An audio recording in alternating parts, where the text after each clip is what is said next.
आयुष्याची 20 वर्ष ज्या घरात काढली ते आमचं जुनं घर.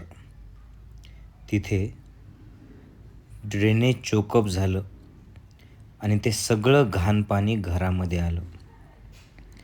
तेव्हा आम्ही सर्वजण त्या घरात गेलो. त्या माणसाकडनं ड्रेनेज चोकअप झालेलं साफ करून घेतलं. घरातलं पाणी मात्र तसंच होतं घाण. तेव्हा पंढरी गुरुजी, राम गुरुजी,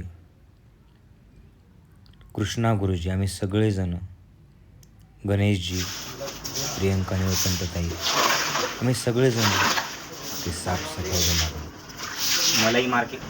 अरे ही तर बघ, अरे हे प्युअर रबडी, रबडी काळ्या मसाल्याची रबडी.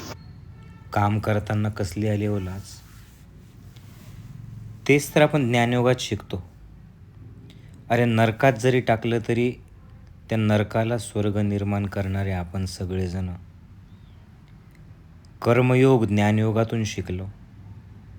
ते संडास स्वच्छ करणं असो किंवा ते अगदी ड्रेनेजचं घाणेरडं पाणी घरात शिरलेलं असणं असो, जणू काही आमच्या सर्वांसाठी ते ध्यानशिबिरच होतं मंडळी. 4-5 तास आम्ही हे काम करत होतो, निर्विचार अवस्था.